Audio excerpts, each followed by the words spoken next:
Hello everyone, this is Dawn. Welcome back to my YouTube channel. Today I'm going to continue my Telluride layouts with some papers from Change of Scenery. So these are the pictures that I'm going to scrapbook.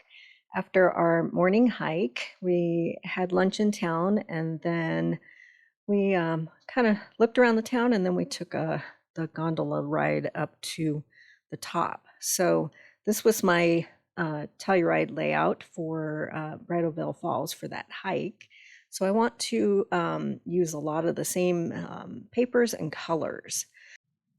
So I went to my Cricut and I cut out a large mountain scene and a gondola.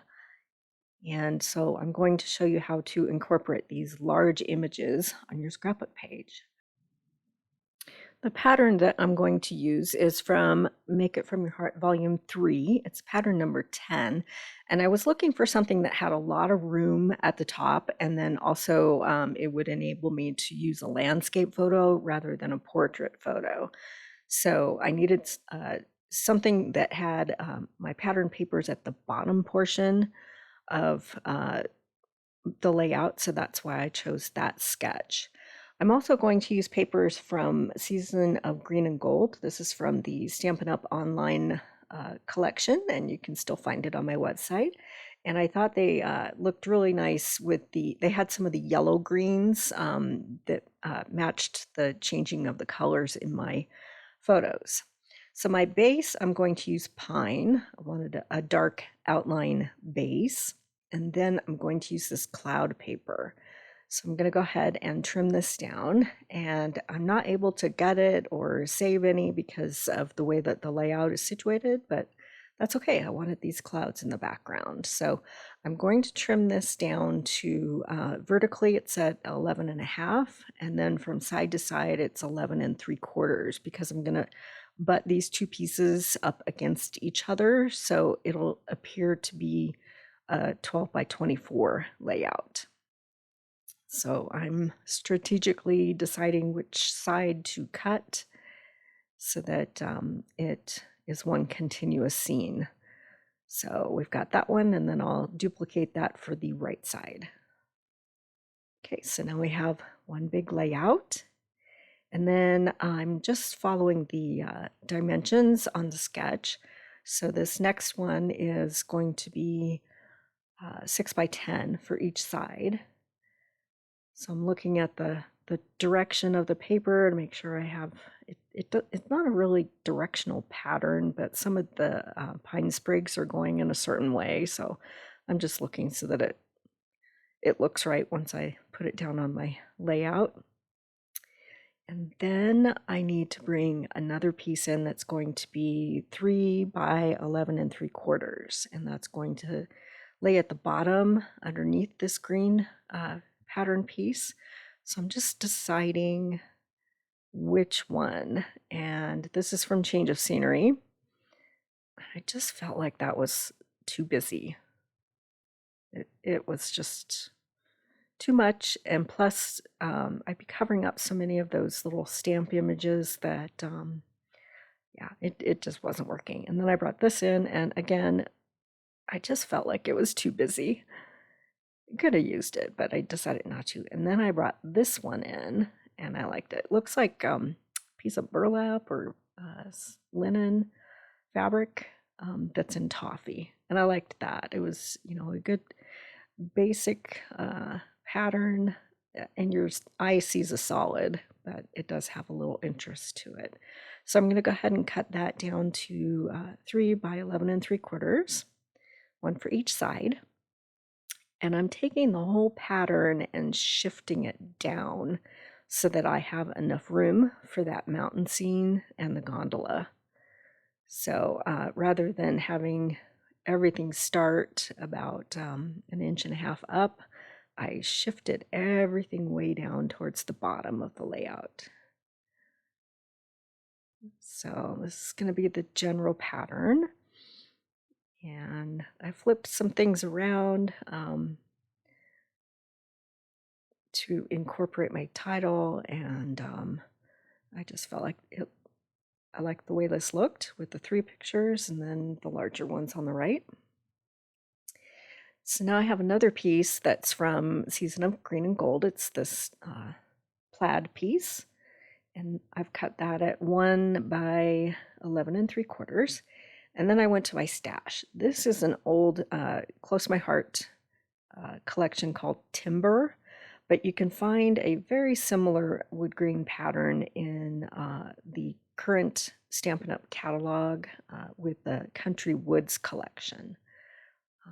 I just chose this because it was all around, it was a darker piece, and I just needed a 1/2 inch, so I grabbed that from my stash. So I got 2 of those, and then I pulled this zip strip from another older collection called Fresh Air, and I wanted to use a tree pattern zip strip that was similar to Lake Life that I used at the top of my first Telluride page. So kind of going with repeating patterns, repeating colors, just because it's the same topic and it's the afternoon of the same day. So I wanted to continue the story. So again, I'm going to repeat things, and I've decided to cut off that white border that I printed on my pictures and use the same matting that I did on that previous Telluride page. So I used avocado and mocha. So I've matted all my pictures, and now I'm laying things out just to make sure it all fits. And again, this is where I shifted everything down from the original pattern. Plus, you know, the sky background, you don't need that much of it at the bottom. So yeah, I just shifted everything down to fit it all in there, and just kind of laying things out to make sure. So you can overlap some things, and you have some white space on the picture, so it was okay to overlap that gondola die cut, cricut cut, and also the other picture of the actual gondola at the top. And then this zip strip. I've trimmed that down to 11 inches according to the pattern on each side, and then I'll be dovetailing each end. So we'll go ahead and set these things down, and yeah, then we can start gluing. Okay, so I'm gonna speed things up a bit, and I'll just keep some of I'm just gluing things together, but I'll keep some of the assembly in the video. Just using my tape runner and just laying everything down. So after we hiked Bridal Veil Falls, we went into town, into Telluride. And if you've ever been there, the original Telluride, it's at the lower elevation, the town. And so we found a restaurant and had lunch, and we walked around, looked at some of the stores. And then there's a gondola that you can ride up to Mountain Village, which is at the top where the ski slopes are.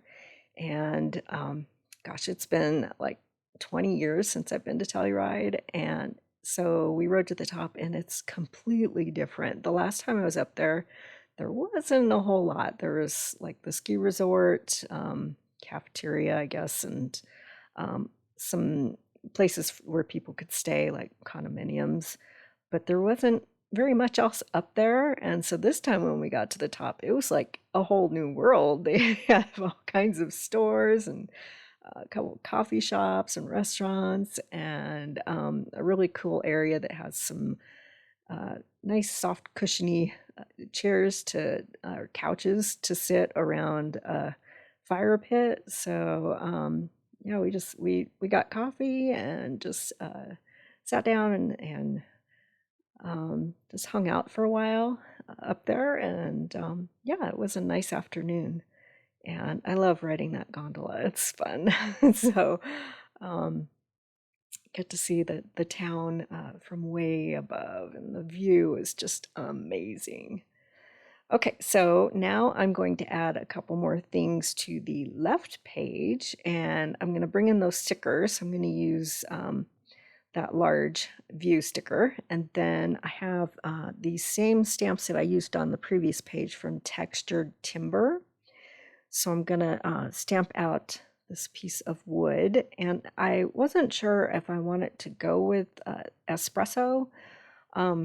It's closer to that wood grain strip that I did, but I wanted to see what it looked like. So my base page is the light side of toffee. So we'll bring in pecan pie and we'll try that. I think I did this exact same thing on the previous layout. I tried both colors and ultimately I liked pecan pie better. It was a warmer brown and it went better with the mocha mats that I had for my pictures. So I'm gonna go ahead and go with that. So we'll get a stamp cleaned up and I'm gonna bring in some dies. These are the deckled circle dies. And I'm gonna go ahead and cut that out. And then I'll do another circle in a larger size to create a little journaling block, just like I did on the previous page.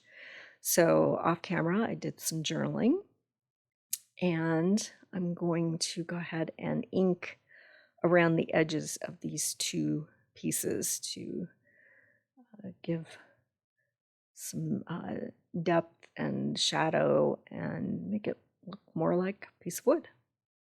So we'll go ahead and ink around. I have this mini ink blending tool with a sponge and just brushing it all around the edges. And I'm doing this one because the die was just a little bit smaller, so I'm kind of replacing that outline by inking the edges. Okay, now we're going to figure out where to add our ephemera and embellishments. So I'm going to tuck that in kind of like that. And then we'll bring that sticker in. So I like to cut my stickers from the carrier sheet so that I don't have to commit quite yet and I can move them around. So I have that. And these dies are from the Frosted Forest collection, and I have a bunch of leftover die cuts from my previous layout. When I die cut things, I tend to just do a whole bunch at once, and then I can just save them and use them for other layouts. So I had these already made in the same colors.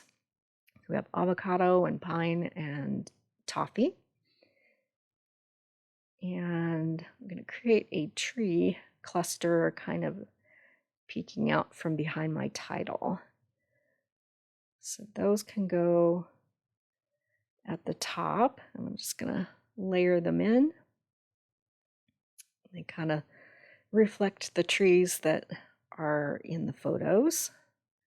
We were there last September and we weren't at the peak of leaf peeping season, and sometimes it's hard to predict because the leaves, once you get a really cold frost, then the leaves will start.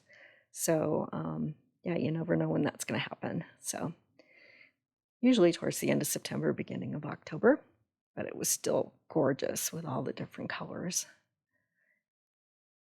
And then these are some greenery. It's from the Golden Greenery die set. It's also part of the online collection, and I had cut those in artichoke. So I'm just gonna tuck a few of those under the pieces of wood, and I've popped my title with some foam tape. So we'll go ahead and add that.